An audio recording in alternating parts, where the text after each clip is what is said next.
transcribed. Tired of the everyday grind? Ever dream of a life of romantic adventure? Want to get away from it all? We offer you Escape.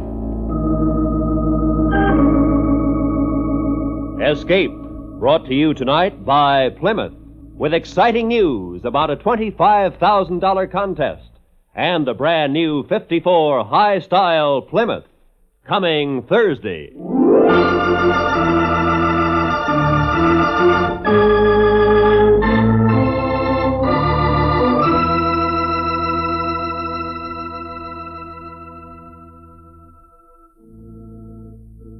You are together in a room, you and the one you love, the objects of an experiment, while the man who has dared you to undergo his test is waiting for the moment when you break, and in your defeat, find that there is no escape. This is the week. Thursday's the day the brand new 54 high-style Plymouth makes its debut. And what a car. Big, bright, beautiful. Longer this year with a sleek, low, wide look. And a new kind of beauty to set everyone talking, everyone exclaiming about Plymouth's luxurious high style. Never before in the low-price field have you seen such elegance in the appointments of a car, such fabulous fabrics and choice of color combinations, such unusual attention to detail. It's high style, all right, exclusive in the new 1954 Plymouth. And remember, Thursday's the day to see the new Plymouth and also to enter the big Plymouth contest. $25,000 in prizes, including 6 handsome new 54 Plymouths. We'll tell you more about this exciting contest later in the show. Meanwhile, remember, Thursday's the day to visit your Plymouth dealer for a first-hand look at the big, bright, beautiful new 54 Plymouth. Listen now as Escape brings you Stephen Vincent Benet's unusual story, Elementals.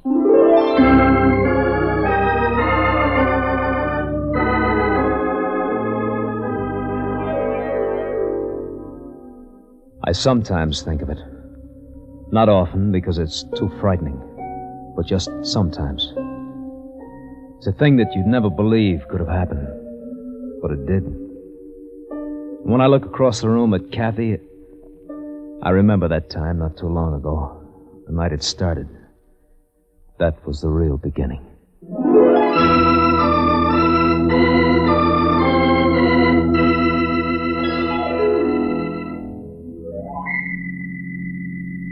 It was a slow night. I kept cruising around, looking for a fare and thinking. Driving a cab hadn't been too bad. But there was Kathy. We were engaged, wanted to be married, and money was a pretty big problem. Then I saw the 2 men standing under the marquee of the Broadway Theater.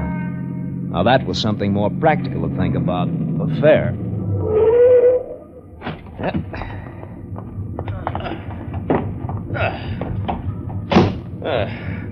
Eastwood Club, 40th Street. Yes, sir.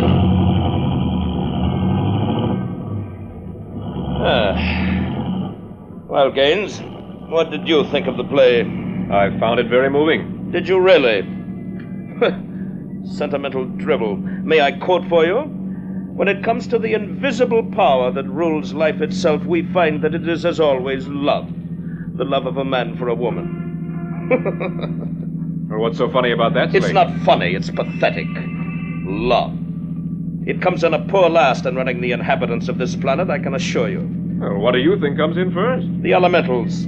Fear, hunger, and hate. Oh, I don't believe that. You can't face it, you mean? Nonsense. Logic should tell you that I know what I'm talking about. The greatest accomplishments, all of the world's progress is in one way or another brought about through hate, struggle, killing. Certainly not love. You're wrong. Men do more for what they love and believe in. Oh, don't be naive. Love. Why, there aren't a pair of lovers in the world that I couldn't turn against each other. Well, I'll go further. I could take the most devoted couple and have them gouging each other's eyes out in a week. And I wouldn't touch them. You honestly think I honestly know. Of course, it would have to be an average man and woman. him, for example. Who? Cabby, Yes, sir? have you heard what we've been talking about? Yes, sir. Well, what do you think? I'm sorry, it's against the company regulations to get in arguments with the The customer. devil with regulations. I assume you've got a mind. What do you think? Am I right? No, sir, you're not. You're in love? Yes. Undying, perfect love? We're happy with it. And you think I couldn't part you? No. Would you like to make a bet on that? No? There are gains, you see. I don't see any. It's obvious the man says he's in love, but he won't gamble on it. He knows I'm right. I think you're nuts, sir. And this is the Eastwood Club.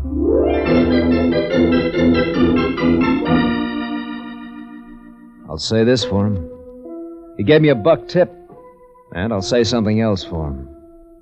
He didn't belong in this century. That's what I told Kathy when I got off. And then we forgot about it. Until one evening a week later when I got a call at the garage. Mr. Davis Latimer? Speaking. How do you do, Mr. Latimer? This is John Slake. You do remember. You drove me to the Eastwood Club last week. We had a slight discussion about love. Yeah, I remember, all right. How did you get my name? I took the trouble of noting down your cab number and checking with your company. I see. Well, what can I do for you, Mr. Slake? I'm on my way out to work and Well, Mr. Latimer, I shall come immediately to the point then. I'm a rich man, Latimer, and I'd like to make you an offer. One you won't wish to turn down. What kind of an offer? Well, I'd rather discuss that in person. Will Sunday afternoon be convenient? What kind of an offer? Oh, you're suspicious, Mr. Latimer. Yeah, that's right. Very well. My offer has to do with money. Money for you. A good deal of it. And I assure you that you will have to do nothing which will in any way compromise your high moral principles. Look, mister, this is your idea of it. I'm extremely serious. If you will call at my house on Sunday afternoon, you will find it to your advantage. However, there is one point. Oh, I wish you to bring your young lady with you. I don't know. Think it over, Mr. Latimer. I'm sure you're a sensible man, and believe me, my offer is no joke. My address is 490 Park. You will think it over, won't you? I'll talk to her about it. Good, good. I look forward to seeing you both on Sunday.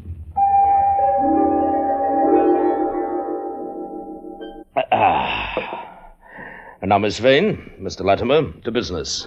My offer. Did he speak of it to you, Miss Vane? Yes. Well, excellent. And what was your opinion of my theories? Are you married, Mr. Slake? No. Oh, no. Then you wouldn't understand. You're wrong. Good, good. You share your fiancé's views that nothing could come between you. At least not I. No, I don't think you could. Would you both be willing to test my theory?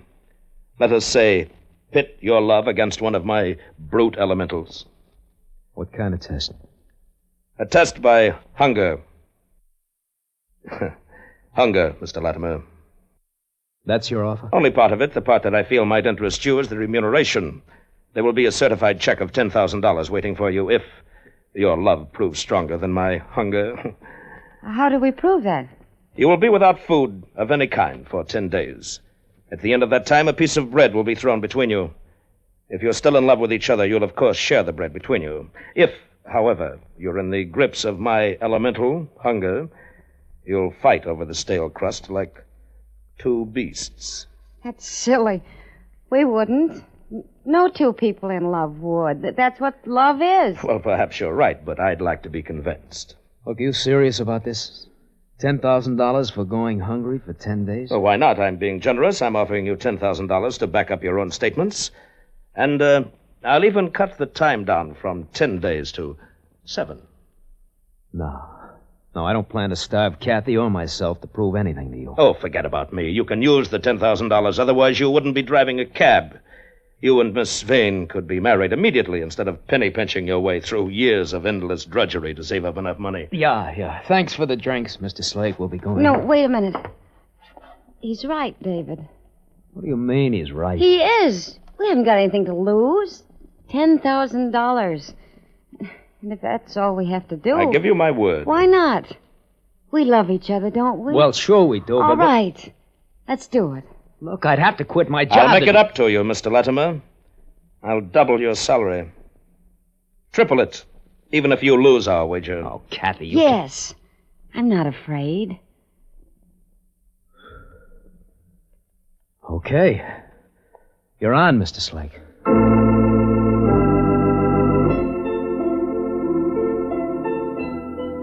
During the next few days, it was all arranged.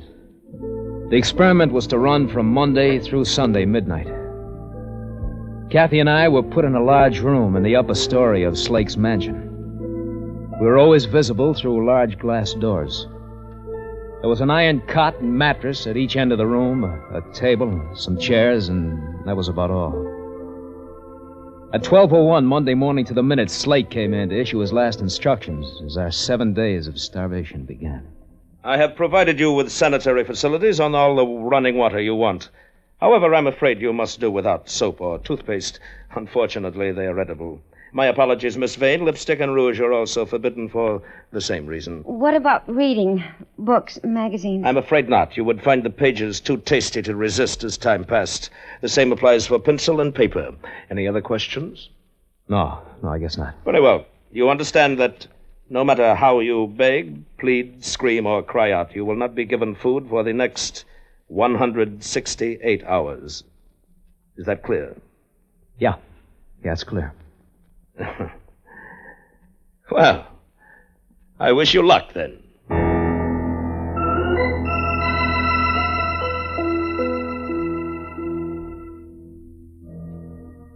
The first day was easy enough.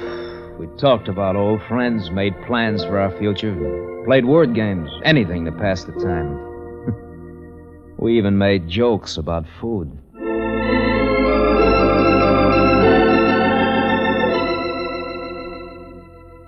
The hunger pangs didn't come until the middle of the second day. They came in suddenly with the sharpness of iron teeth, biting hard into your stomach and letting go, and then biting again.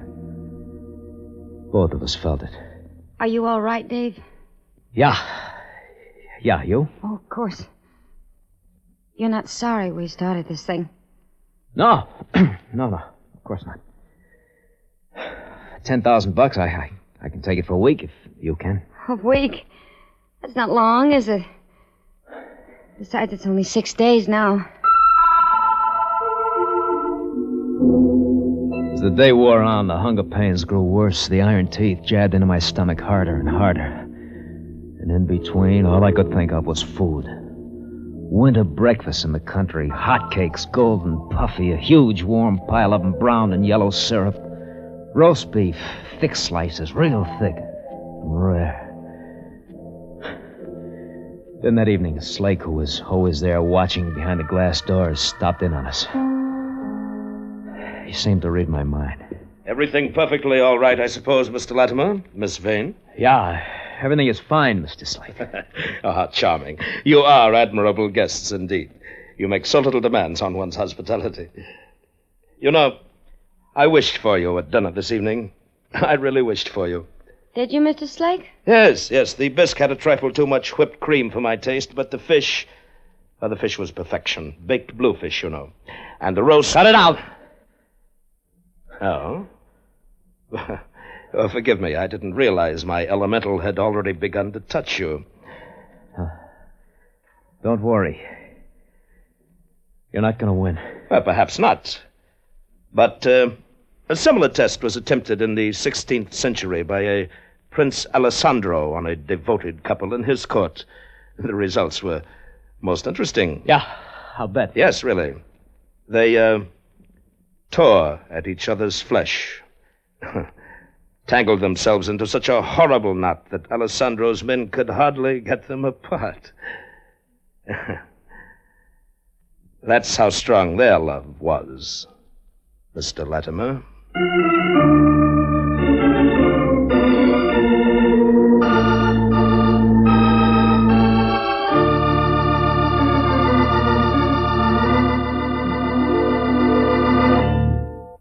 We will return to Escape in just a moment. But first... Hello? Hi, Bob. You listening to Escape on the radio? Sure, always do. Well, then you heard what they said about the new 54 Plymouth coming out Thursday. I was wondering if... I'm way ahead of you, John. Meet you right after work Thursday, and we'll have a look at it. Swell. And what I was going to suggest... Well, of course, John. We've got to enter that contest. Somebody's going to win that gorgeous new 54 Plymouth convertible. Trouble is, I can't decide which color I'd like. Sorry, Bob, old boy, but I'm taking a stab at that contest, too. New Plymouth convertible would look mighty good in my garage, and we can't both win first prize. Afraid you'll have to settle for one of the Plymouth sedans they're giving away, or one of the cash prizes. Okay. We'll see about that. Right now, I want to get back and hear the rest of Escape. Me, too, but don't forget, we got a date to see that new Plymouth on Thursday.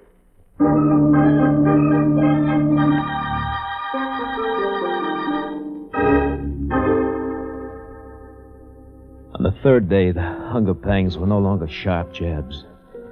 Now it was a constant, violent, gnawing, nibbling feeling inside. There was a pulling ache deep in my head as if someone were jerking my brain from its socket with an ice hook. And I knew she was feeling just as badly. We tried to talk to each other, but we'd already said everything there was to say 5 times over.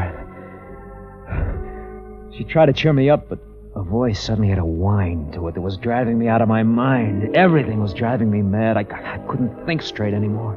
Dave? What? Tell me about that time you ran away from home. You've heard it 100 times. I'd like to hear it again. You're a liar. Dave, don't. Shut up. Well, we've got to do something, Davey. I thought if we... Look, why don't we count the bluebirds on the wallpaper? You know, I found a new way of counting them. If I start from the side, I can get 22 bluebirds to each wall instead of 21. I don't want to count bluebirds. You must. Stop whining at I me. know. Mark off the room. That's fun. I've marked it off 1,000,000 times. 1,000,000 times. You want to know the figures? Yes. Tell me the figures. 40 shoe feet long, 30 shoe feet wide, 43 bare feet by 31.5 bare feet, 126 fists by 97 fists, 1,213 thumbs by 931 thumbs. Are you satisfied? That was wonderful, Davy. What was wonderful about it? I'm trying my best, Davy. I'm just trying. Stop trying. I'll hit you. I swear I'll hit you. You think I'm not hungry, too? I hope you're starving. You did this to me. It's your fault. I'd never be here if you didn't stick your face into it. Starve. Go on. I hate you. You're horrible. Get off that chair and over to the cot, because if you don't, I'm going to smash your face. Good evening. What do you want? I trust everything's all right. No, everything's not all right, you fat pig. I thought I detected signs of gathering violence. Why don't you get out? Go on, get out. I could never forgive myself if anything should happen to the young lady. I don't need your help, Mr. Slake. I can take care of myself. I'm afraid not. You heard her. She doesn't want you here. Now get out. But Miss Vane doesn't appreciate the power of an elemental. It can easily turn the man she fancies she's in love with into a murderer. That's why I believe I'll sit down and stay a while. Oh, Jacques? Jacques. Oui, monsieur. Duty calls. I'm afraid I'll be forced to dine in here. Eh bien, monsieur. And what is it that monsieur desires this evening? I don't know. I think an American cuisine for tonight. Let me see. We can start off with shrimp cocktail, but be sure it's surrounded with plenty of cracked ice. Next, I'd like soup, clam chowder. Rich, thick clam chowder. It will be as you order, monsieur. And for my entree, steak. A thick, juicy steak, quite rare, seasoned with garlic and smothered in onions. Well, Mr. Latimer, I must say you're handling yourself very well. All right, Jacques, I'll order the dessert later. You may go. Monsieur? I didn't look at her. I didn't care. Both of us were pretending we didn't see, we didn't hear. I don't know why. Slake sat with us smiling. Nobody said anything. I watched Jacques leave and come back a while later with a tray bulging with food. I felt myself shivering at the sight of it. But I still didn't say anything. I waited until Jacques set the tray down on the table in front of Slake. Oh, the steak is tender tonight, monsieur. Excellent, excellent. I find myself with quite a vigorous appetite. Oh, don't go yet, Jacques. I may need you. Slake put his fork into the thick white meat of a shrimp, streaming with red sauce. That's when I jumped out of it. Get away! Get away, animal! I suspected you were up to something, Latimer. I want the food. I've got to have it. Slick, I'm not taking anymore. I can't. I'm not going to go. Stay back. Stay back, I warn you. No, I'm hungry. I'm hungry. Stay back! Now, one more step and I won't miss, Mr. Latimer. You dirty, stinking... Really? I'm not as bad as all that. I even considered giving you a bite to eat before. Lying. Oh, but I'm not. Would you like that, Latimer? Don't mean it. I assure you I do. Of course, I don't appreciate being attacked and then vilified by a torrent of insults. No. I lost my head, Mr. Slate. Yes, I did. You're a really clever man, Mr. Slate. You're very clever. I'm sorry. I'm... Just a taste, that's all. Just a taste.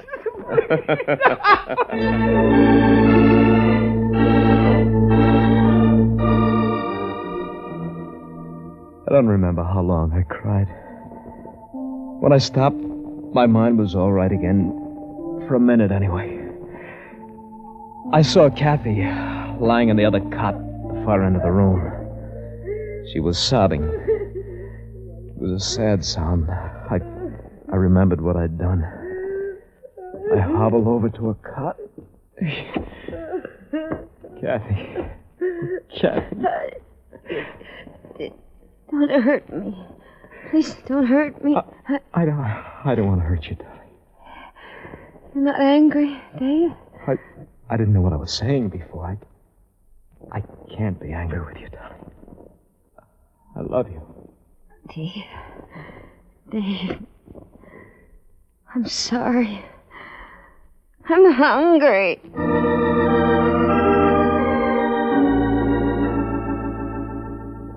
That night it was worse than ever. It was a nauseous, heavy hunger that nagged, wouldn't let go. I drank gallons of water. I poured the useless, flimsy stuff down my throat until I choked, but I got no relief. None at all. Morning finally came. That was worse yet. The dizziness set in. I tried to get up. The floor kept falling away. I had rubber legs. I found myself getting angry at a crease in the carpet at my untied shoelace. I managed to get to one of the chairs in the center of the room. I can't tell you what for. Then I saw Kathy coming toward me, crawling on all fours. Dave? Yes. Oh, what is it? Help me up. I want to sit on the chair. All right. You made me fall. I'm sorry. Sorry. What good does that do? Stay away from me. Why don't you stay away? Dave. Stop. Cry. Go ahead. Cry. You're ugly. No. You're ugly. Your hair's like a stringy, dirty old mop. I hate you. It's all your fault. No. Don't talk to me that way Go now. away. Get away from me. I can't stand the sight of you. You make me sick. Get away. Go. I hope you starve to death. Hear me? I hope you starve. Die.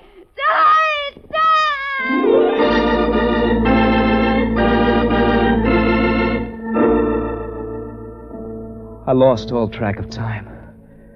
May have been 5 days, 6. I don't know. I heard strange sounds that were part of me but seemed to come from outside as well. I also remember crawling. There was a squawking voice that came from my chest but didn't sound like me, that kept talking to itself. I'll have more cream. Yes, sugar too. And potato, please. Lots of potato. French fried. No. Lamb chops today, steak tomorrow. Bacon, well done. I'm hungry.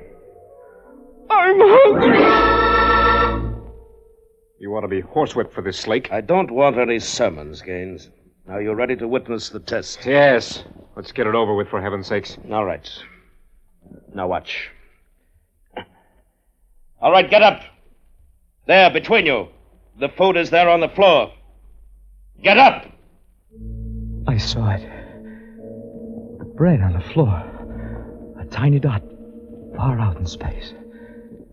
Painfully, I slid down from the couch. On all fours, I slowly pushed forward. I noticed a woman on the other side of the room, lying on her cot staring at me and at the bread. She tried to get up, but couldn't. I wondered who the strange, skinny woman was. I finally reached the bread. I touched it shyly. It was soft. I shivered as my hand closed around. Dave. The woman again. Dave. I wondered whose name she was calling. Didn't really matter, though. I picked up the slice of bread. I sniffed it. Darling, did you hear me? Darling? Kathy? I started to put the bread clumsily into my mouth. Darling? I'm so hungry. That was Kathy. Catherine, the girl I was going to marry. And she was hungry. That's all there was to it. I started across the miles of carpet.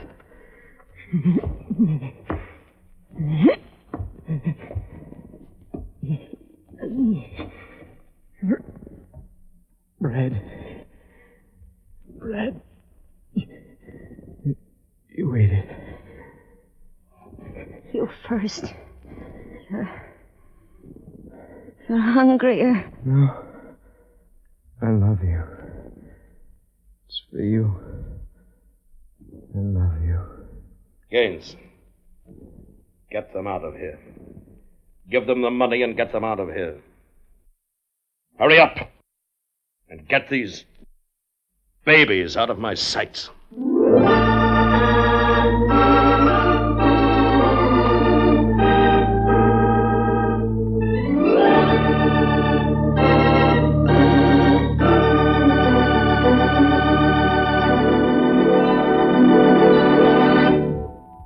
Would you like to win a brand new 1954 high-style Plymouth convertible? Well, then be sure to enter the big Plymouth contest that starts this Thursday. $25,000 in prizes, including 6 new 54 Plymouths and hundreds of cash prizes. Your Plymouth dealer can give you an entry blank next Thursday. You'll see it contains a complete list of the prizes and the easy rules. But don't put it off because the contest closes midnight, Monday, October 19th. So how about a big red circle on the calendar around this coming Thursday? That's the day to see the new 54 Plymouth and enter the big contest. Is it a date? It's big, the 54 Plymouth. It's bright, the 54 Plymouth. Big, bright, beautiful too. The 54 Plymouth is a car for you.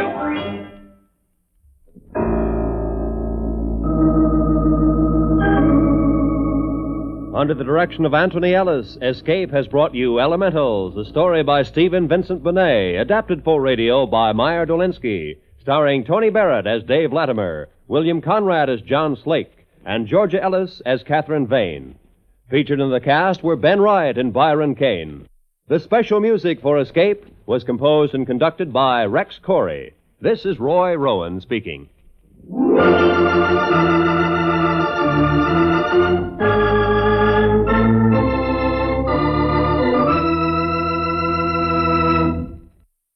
Escape, transcribed, was brought to you by Plymouth, along with a reminder that you visit your Plymouth dealer on Thursday. Enter the $25,000 contest and see the big, bright, beautiful new 54 Plymouth. Thursday.